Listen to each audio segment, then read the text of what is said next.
Voilà, d'un côté on est bon. D'un côté on est bon. On va essayer de l'autre côté aussi. Même si nous avons le connecteur qui nous gêne.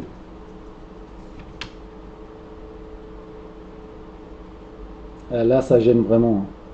J'arrive pas à passer ma panne. Là, il aurait été utile d'avoir une panne comme ça, par exemple. Comme ça. Venir, enfin, qui est tordu au bout.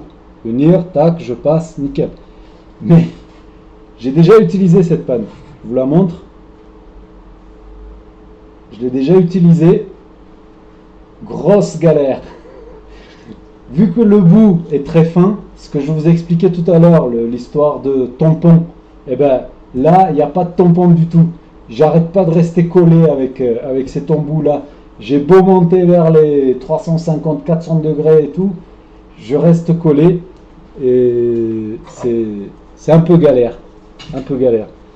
Mais cette panne-là que j'ai dans la main, bon, le BIOS, ça y est, c'est fait. Donc, si l'autre côté était libre, j'aurais fait la même chose. J'aurais récupéré la puce et ça sera fini. Vous avez compris. Je passe au suivant. Il me faut une puce un peu comme ça. Voilà, celle-ci. Voilà, celle-là. Par contre, celle-là, on ne peut pas la dessouder sans l'air chaud, forcément. Parce qu'au milieu de la puce, dessous, il y a la masse qui est soudée sur la carte. C'est également le refroidissement de la puce. C'est par là qu'elle se refroidit, grâce à ce point-là. Donc forcément, on ne peut pas faire autrement, ou du moins je ne connais pas une technique. J'ai jamais vu dessouder ces puces-là autrement qu'avec de l'air. Donc, quand on va venir dessouder cette puce, on va venir rajouter un peu d'étain, etc. Un peu trop peut-être. Quand on va ressouder cette puce, il y a de l'étain qui vient et qui fait des bulles ici. Tac, tac. Je ne sais pas si vous m'avez déjà vu, si ça avait déjà arrivé, sûrement d'ailleurs. Des bulles ici, certains endroits. Dans ce cas-là, cette panne que j'ai dans la main est très pratique. Parce que le bout est très fin. Je viens, enfin quand l'autre bout ne passe pas, je viens, je fais ça, tac, tac, tac, je récupère le surplus d'étain. Les bulles d'étain, je les récupère, c'est fini. Voilà. Allez, j'éteins le fer parce que je regarde ce qu'on peut. Les MOSFET non plus, on ne peut pas les dessouder à sans de l'air chaud. Pourquoi? Parce que quasi la moitié du MOSFET dessous est soudé sur, c'est d'ailleurs ce côté-là, est soudé sur la carte. Donc ouais, on pourrait peut-être, non, ce côté-là, non, ça va être galère. On pourrait pas, non. Ce connecteur-là, par exemple, le connecteur de la batterie, ça, avec le fer, on devrait pouvoir le. Enfin, si les connecteurs sont visibles, bien sûr. Là, c'est très peu visible. Par exemple, si j'ai besoin de dessouder ou ressouder ce connecteur, je vais venir chauffer la carte dessous, parce que c'est du plastique, en dessous. Tac, je chauffe suffisamment, je récupère mon connecteur, je viens, je place le deuxième connecteur. Et c'est terminé. Les condensateurs chimiques, les pattes sont visibles, il ne faut surtout pas les dessouder à l'air chaud. Parce que non seulement il y a du plastique au fond, mais en plus de ça, ça peut ça explose pas, ça fait pss, il y a le gaz qui est à l'intérieur qui s'échappe. Et là, c'est foutu. Il faut remplacer. Donc, jamais les remplacer avec de l'air chaud. Jamais. Toujours avec le fer. Tac, on dessoud d'un côté, on soulève, hop, c'est fait. Hop, l'autre côté, c'est terminé. Ce composant, je ne sais même pas ce que c'est. On dirait un double diode. Je ne sais pas ce que c'est. Ça, je pense qu'on peut.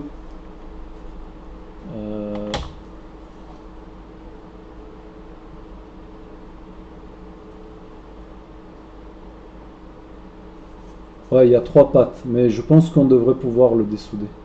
On essaye. On est là, on essaye. 30 minutes. Plus le truc de la télé. Ouais, je vais. Ouais, on continue encore un peu. Je pense pas pouvoir arriver au Super IO. Je voulais à la fin dessouder, ressouder un Super IO, mais j'ai déjà fait. Vous avez des vidéos sur la chaîne. Ça date d'un un petit moment. Je voulais faire un petit point là-dessus, c'est important. Les deux dernières vidéos de soudure de Super IO que vous me voyez, ce n'est pas forcément une bonne solution. Je vais vous expliquer pourquoi. Moi, c'était simplement, je venais de découvrir, c'est la première fois, je venais de découvrir qu'on pouvait souder un Super IO comme si on soudait une puce comme ça. Comme ça. C'était la première fois. Je ne l'ai jamais vu sur les vidéos, chez les autres. Jamais vu. Jamais. Donc, c'était quand j'étais en train de souder un Super IO. Un côté, il était décalé. Et en chauffant, il a bougé tout seul. Joups, il s'est mis en place. Ah, c'était top. J'ai voulu essayer. Ensuite, je me suis un peu amusé pour voir en combien de temps, plus vite, on peut changer un Super IO. Mais, il y a un gros mais dans cette technique-là. C'est que, bon, pour dessouder le Super IO, c'est pas un souci, puisque si on est en train de l'enlever, c'est qu'il est mort. Il fonctionne plus. Enfin, s'il faut le remplacer. Donc, on peut venir chauffer à fond, juste dessus, et de l'enlever. Mais quand je viens, même avec la température 400 degrés, voilà, je baisse la température pour ressouder la nouvelle puce. Mes deux dernières techniques, elles sont pas top. Pourquoi? Parce que je chauffe le Super IO assez longtemps. Il y a toujours un risque que je crame la puce, la nouvelle puce, puisque c'est en soudant et non pas en dessoudant. En dessoudant, on s'en fout, mais en soudant, je risque de cramer la puce. Donc, il y a une autre vidéo qui remonte à plus longtemps que ça. J'explique comment, je dessoude ma puce, je nettoie toutes les pattes, parce que elles sont bombées quand j'enlève le Super IO. Les pattes sur le circuit, sur la carte, sont légèrement bombées.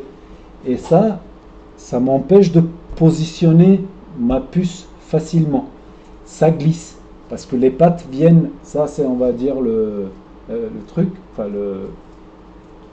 la patte, non pas la patte, le circuit avec un peu d'étain dessus. Je pose là, ça a tendance à glisser.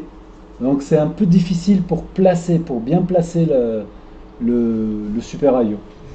Donc c'est pourquoi préalablement avec la tresse à dessouder, je nettoie toutes mes soudures. Comme ça, l'endroit est plat. Je pose mon Super IO, je le cale facilement. Je soude les coins pour plus qu'ils bougent, juste quelques pattes des coins pour plus qu'ils bougent. Et ensuite, je fais tout le reste au fer à souder.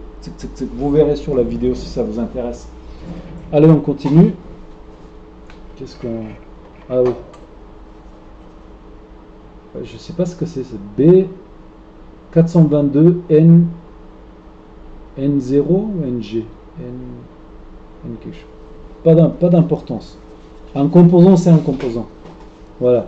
C'est justement à force de s'entraîner, ça va devenir, au bout d'un moment, vous n'allez pas vous rendre compte que les soudures vont devenir faciles. Faciles. Pourquoi? Parce que vous vous êtes entraîné, vous avez pratiqué, et il n'y a que ça. Il n'y a que ça dedans. Par contre, là, j'ai un petit une petite résistance juste là et un petit condensateur.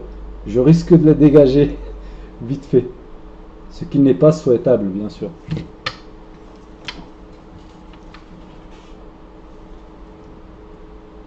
Oh, je suis où là? Là. Donc je viens. Comme ça, non. Peut-être comme ça. Je vais attraper. Là, il faut chauffer suffisamment parce qu'il faut chauffer le circuit également dessous pour qu'il lâche le composant. Mais ce composant, je ne sais pas... Ah, ça y est, il commence à bouger. Mes pinces ne sont pas adéquates. Ce qui serait bien, c'est des pinces avec des dents, comme, comme le croco. Vous voyez les dents? Voilà, ça c'est pas... Pour ce genre de choses, ça peut être pratique. Ça va moins glisser. Enfin, on va voir.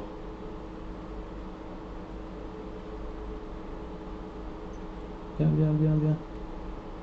Viens, viens, viens. Il y a l'autre côté qui me retient aussi. Voilà. Je pense qu'on est bien.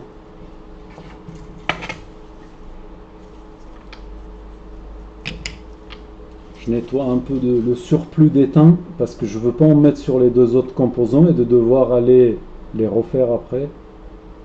Voilà. On vient de dessouder le composant. Voilà. Et on va venir le ressouder à sa place.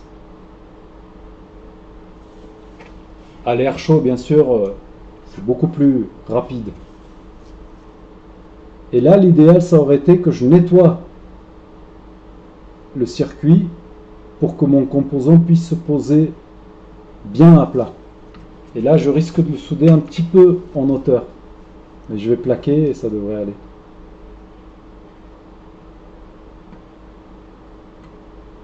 J'espère que ça se... Oh là là, mais arrête de décaler comme ça.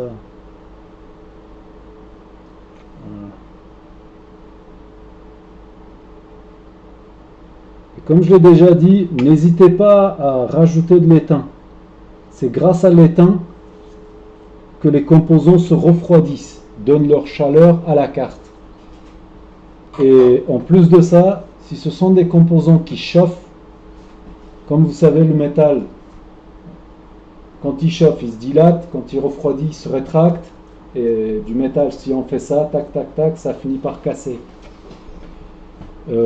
C'était... Ah oui, ouais, là c'est l'air chaud, on n'a pas le choix. Même s'il y a un... Vous savez quoi, je vais l'enlever, je vais le faire, le condensateur chimique. Parce que je ne veux pas l'abîmer.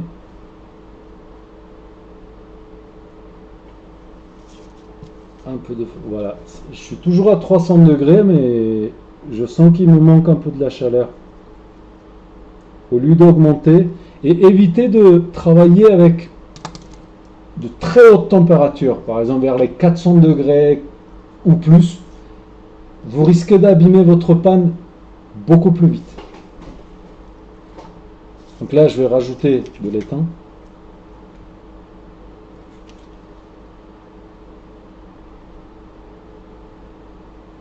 L'histoire de buffer.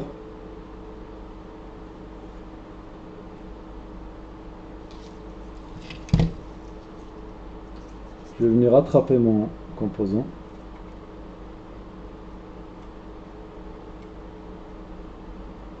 Allez, viens mon petit, viens, viens, viens, viens, viens. Il veut pas, hein.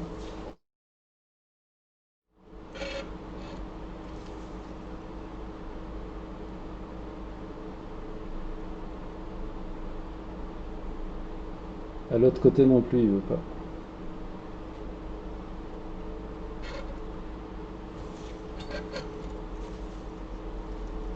Une autre technique. 40 minutes. Alors...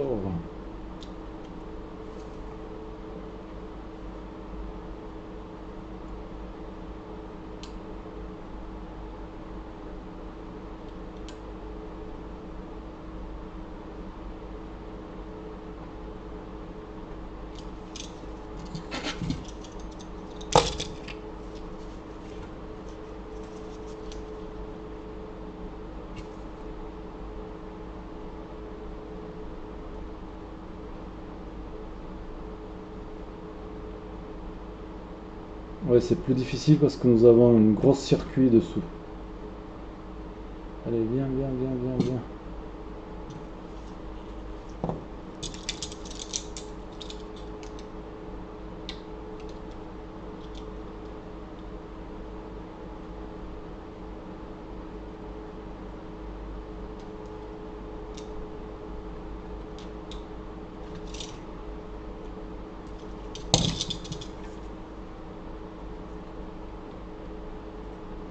Bah dis donc.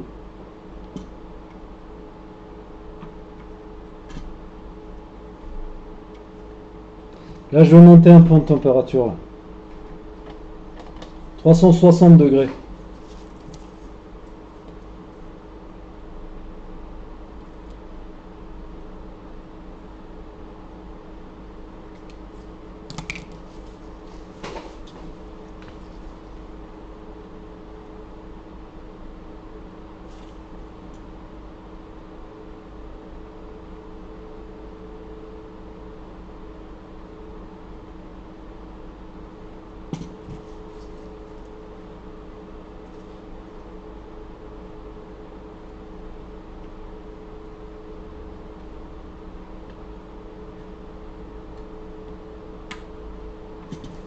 Waouh.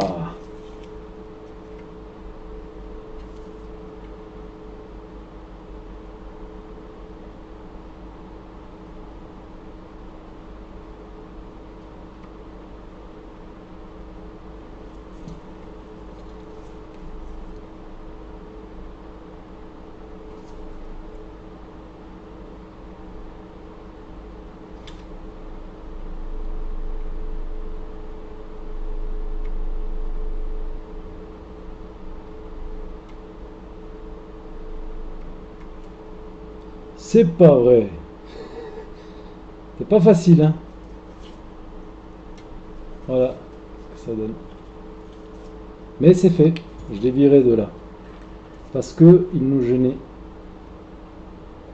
Voilà. Par exemple, j'ai pour habitude de toujours rajouter un peu d'étain au bout de. Enfin, sur ma panne. Avant de couper. Je sais pas si ça se fait ou pas. Moi, en tout cas, je le fais. Ça protège ma panne de l'oxydation, des agressions extérieures. Allez, c'est parti. Un, deux.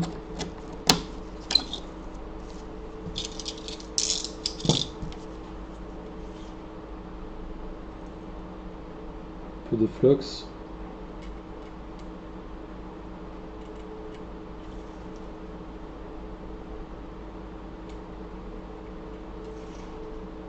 Ouais, j'ai fait un peu de charpie là. On va essayer d'arranger ça avec l'air chaud. Tac tac, ça se voit. Je vais le tourner un peu comme ça. C'est plus facile pour moi pour le choper. Hop, comme ça, et c'est parti. Ça va faire du bruit. Je vais éloigner le micro. C'est parti. On est à combien? Là, je suis à 300 degrés. Ouais, ça va prendre du temps. Je mets au max, parce que de toute façon, je m'en fous de cette carte. Vous avez compris. C'est histoire de vous montrer. Il y a un peu trop d'air. L'air, pareil. S'il y a trop d'air, ça risque de souffler les composants autour, qui vont se dessouder plus rapidement que cette puce-là. Par exemple, la résistance que vous voyez juste là, elle va se dessouder plus vite que le composant que je suis en train de souder. Et bien entendu, repérez toujours le positionnement de la puce. Là, j'ai un petit trou là, juste là. Là, et là, c'est marqué. Ok, donc c'est par là. Toujours.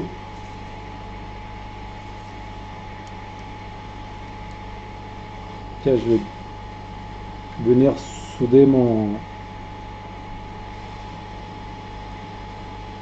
la bobine. Voilà. La bobine est soudée. Reste là, toi. Allez, on y va. Je viens de dessouder la puce.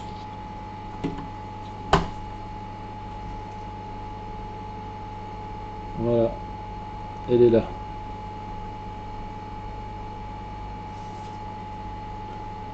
Maintenant, je vais venir exprès rajouter de l'étain. Parce que j'aimerais que ça fasse des bulles pour vous montrer comment ça peut se passer.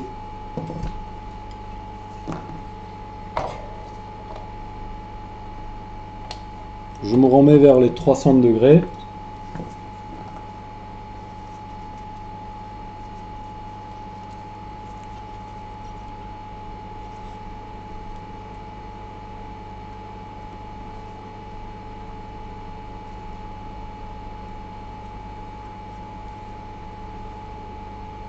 En fait, je voulais juste en mettre sur les... Ouais.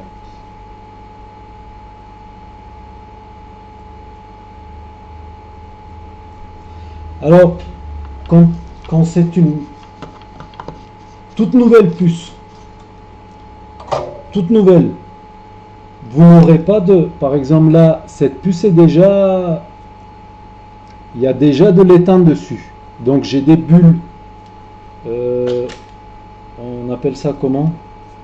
Riboling en anglais. Riboling. Riboler une puce. En français, je ne sais pas comment ça va donner. Si c'est une puce neuve, vous allez dessous, vous rajoutez d'abord avec votre fer à souder, vous rajoutez de l'étain sur les pattes. Vous préparez vos pattes, vous rajoutez de l'étain. Et ensuite, la soudure se fait toute seule. Parce que si vous ne faites pas ça, il se peut qu'il y a une ou deux pattes ne se soudent pas correctement, votre puce ne fonctionne pas, vous vous posez des questions, vous la jetez, vous ressoudez une nouvelle, et voilà, ça peut éviter.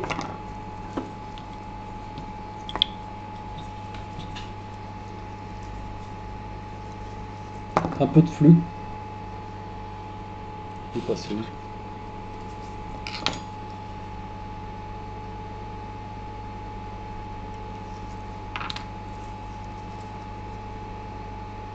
Alors moi perso, ce que je fais, c'est que les autres ne font pas. Chacun sa technique, comme j'ai dit, chacun sa technique. On ne juge pas, chacun trouve sa méthode et fait à sa façon. J'ai enlevé ce truc de ma bouche là. Alors voilà, je suis en train de mettre du nouveau flux sous ma puce. Bon là il y a des bulles, ça me gêne un peu. J'en ai mis, je fais fondre. Je suis pas en train de chauffer ma nouvelle puce. Je vais la chauffer le moins possible. Je suis pas décalé. Non. Je le vois. Voilà. Ça y est, ça vient de fondre. Je place ma puce. Elle a été attrapée par l'étain. Voilà. Maintenant, je vais appuyer un peu. Voilà. Qu'elle soit bien plaquée. Ouah, je suis en train de cramer là. Là, elle a pris place. Je ne sais pas si vous avez vu. Et à la fin, elle a fait ça. Tac, les pattes ont pris. D'abord, je l'ai plaqué. Je l'ai plaqué légèrement de travers. C'est pas grave. Mais vraiment à la fin, la puce toute seule, elle s'est mise en place. Vraiment bien alignée. Là, elle est parfaitement soudée. Simplement, il y a des bulles. Ok, c'est pas grave. Est-ce que ce sont des bulles que je peux enlever comme ça? Non. Alors, j'ai le fer. Voilà, je me suis un peu cramé le doigt, c'est pas grave. Tac. Je nettoie ma panne. Oh, waouh. J'ai renversé de l'alcool isopropylène sur mon bureau. 30 secondes les gars. Et mesdames, bien sûr. Allez, j'en ai foutu partout. Je l'avais pas fermé. Lui, on va l'éteindre. Hop. Ça arrive, c'est rien de... Pas besoin de paniquer ou quoi que ce soit, tout va bien. Voilà, je nettoie un peu. Tac, tac, tac. Et voilà, on est bon. Rien à craindre. Oui, un peu de flux.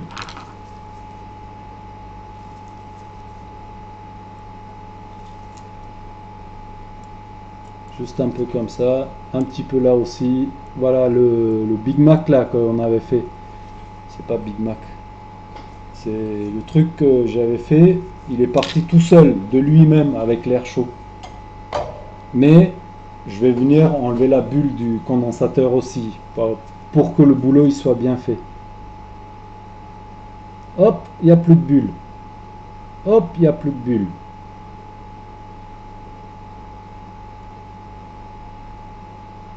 Voilà. Ensuite, l'autre côté.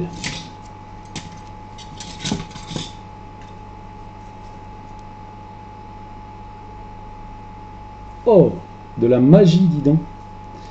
Et là, j'enlève un peu. Toc, toc, toc. Je rajoute un peu de... C'est grâce au flux qu'on arrive à faire des soudures brillantes, jolies.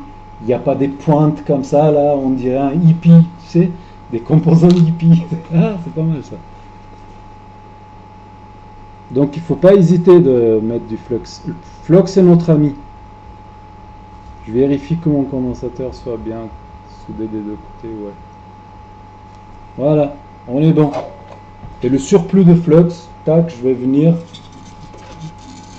Si vous n'avez pas pu vous procurer de l'alcool isopropyl ou isopropylène, j'étais là, moi. Non, j'étais là. Tac. Vous pouvez le faire avec. L'acétone fonctionne aussi très bien.